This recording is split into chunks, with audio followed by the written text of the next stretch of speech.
Bonjour tout le monde, aujourd'hui je suis au cœur du 17e arrondissement, à 2 pas des Champs-Élysées, avec Jonathan, le fondateur et le gérant du célèbre restaurant Cocorico. Bonjour Jonathan, comment ça va?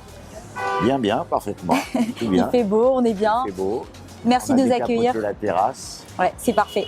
Alors dites-moi, déjà Cocorico, on connaît le nom, mais pourquoi Gastounet? Ça vient d'où Gastounet?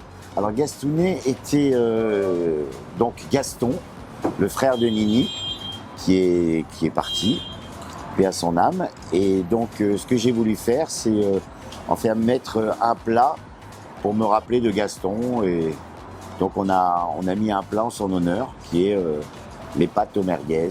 D'accord, donc c'est pour lui rendre hommage, voilà, un bel hommage. Alors comment ça a commencé l'aventure de Cocorico? Est-ce que toi tu as toujours été dans l'aventure, dans l'univers de la restauration, pardon?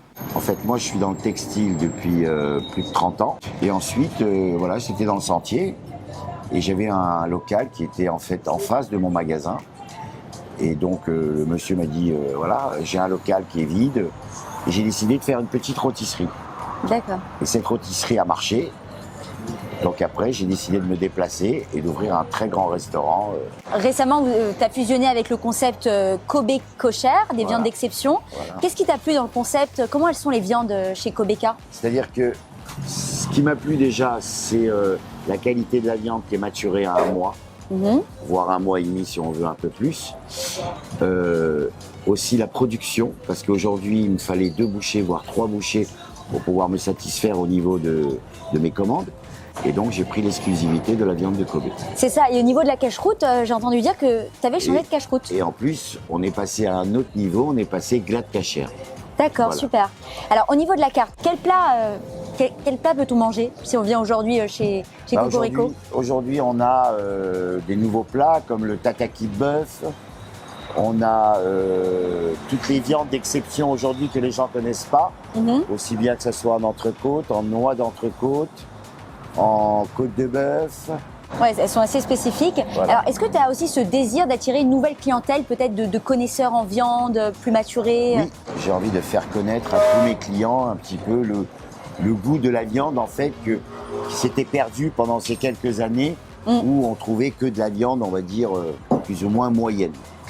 Alors, qu'est-ce que tu as envie de dire à tous ces gens de la communauté qui pensent encore que la viande cachère n'est pas bonne? Aujourd'hui, je peux leur dire que la viande cachère faite en maturation est exceptionnelle. Et je vous invite à venir goûter nos viandes. C'est ça, chez Cocorico, avenue des Ternes. Ça a été quoi tes références pour imaginer cet endroit? Pourquoi les fleurs? Pourquoi on se croirait un peu... C'était bien avant le confinement. Quand le confinement a démarré, on va dire, au mois de mars, il y a 2 ans, eh ben, j'ai décidé de tout casser, de tout refaire pour pouvoir après réouvrir et être quand même dans un jardin. Ouais, dans un jardin, c'est ça. Moi, dans un jardin ici, voilà. Et le premier étage, alors si on en parle, tu privatises la salle, c'est ça, pour les anniversaires, voilà, les événements privés? Le premier étage contient à peu près 80 couverts assis. On a un DJ, il y a la clim, on a un fumoir intégré. Et voilà, c'est pour des privatisations ou des grands dîners. Tu as fusionné récemment avec Kobe Kosher, le concept de viande d'exception. On est avenue des Ternes ici, le restaurant est magnifique, la déco est très agréable, il fait beau. Merci, merci de nous avoir accueillis. C'est moi qui vous remercie. C'était Cocorico pour Alloger le Live, à très bientôt.